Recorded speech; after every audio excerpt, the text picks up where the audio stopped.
President Trump will be holding a cabinet meeting today as he looks to seal a deal to end the war with Iran. Ongoing peace talks were put at risk after U.S. forces carried out what the military called self-defense strikes on Iran.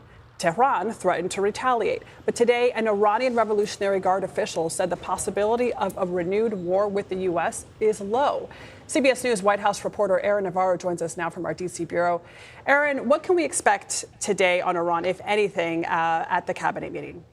Yeah, it's the question to see if there's any actual developments there. We know that among a list of topics that a White House official listed for this cabinet meeting, foreign policy updates was one of them. We know that all the cabinet members were expected to attend, including the outgoing director of national intelligence, Tulsi Gabbard, whose tenure ends June 30th and has had moments where she is at odds with President Trump when it comes to this war in Iran. Many of these cabinet members, too, have also had to field questions for months now on the economic impact of this war. And there have been moments where they are upfront in saying, even after the Strait of Hormuz is reopened, it could take a couple months for prices for groceries, gas to reach their pre-war levels. So they are eager for this war to end, even as the actual deal or agreement with Iran in question is still in flux. Secretary Rubio said Tuesday that talks over reopening the strait, extending the ceasefire to allow time to work out a nuclear agreement will still take a couple more days. All right, so the president is facing increased pressure from lawmakers on both sides over this potential deal with Tehran. Aaron, what are you hearing? What's really notable is the worry from Republicans that the deal that the president reaches with Iran could either be the same or worse than the Iran nuclear deal reached under former President Obama, especially when it comes to potentially unfreezing billions more of Iranian assets compared to what Obama's agreement did, how the Strait of Hormuz is reopened, and whether there is a toll that Iran will try to establish, and whether Iran actually commits to President Trump's red line of no enriched uranium. This is what Republican Senator Ron Johnson of Wisconsin said on the Takeout about it yesterday.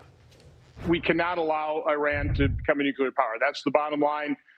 We can't allow them to be able to hold the Strait of Hormuz hostage, which is what they're doing right now. Looks like all the other regional powers are certainly lined up against Iran.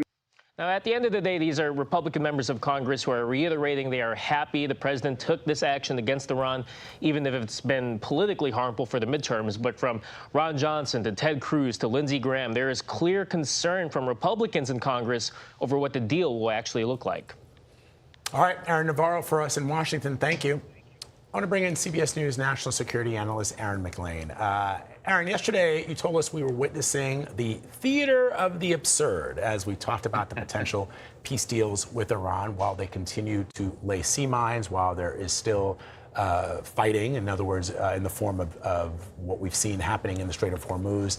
I mean, are we at this point, it seems that we're further away from a peace deal than we've ever been, and could we potentially see a larger re-engagement? Well, you can certainly still color me skeptical that we are close to a deal, and even more skeptical that if there is a deal, because you never know, that it will be a deal that is good by the terms set out by the Trump administration since the start of this war. And the reason for my skepticism is there's just this wild disconnect between the rhetoric out of the White House and the administration that things are moving along, that things are close, that we're settling some of these final, it's wording in the documents here and there.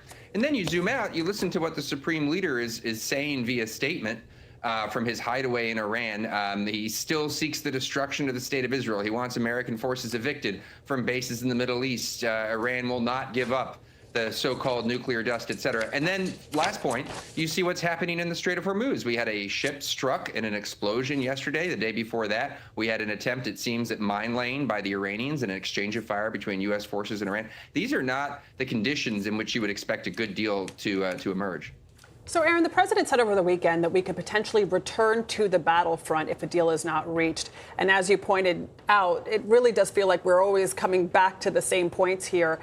Has any of this made the world a safer place yet? Has the end game become any clearer at this point? I think if the United States were to walk away right now, which I suspect that President Trump is tempted to do from time to time and might even do so, but for the leverage that Iran has in an ongoing fashion in the Strait of Hormuz, it would be hard to argue. It would be hard to argue that the world is a safer place if Iran emerges from this conflict empowered, in control of the strait, still able to enrich nuclear materials. Iran is weakened, but not gone, and the Strait of Hormuz is now under their control, a fundamentally destabilizing fact for world order. That's not great. The game, however, is not over. There are more rounds to come. The president hasn't walked away yet. I do think one of his biggest challenges, though, is that the Iranians don't believe he's going to go back to military action. Our CBS National Security team has done fantastic work documenting how all of our forces are still in the region. The capacity to conduct further operations is still there, but I don't think the Iranians are buying it right now. All right, Aaron MacLean, thank you so much.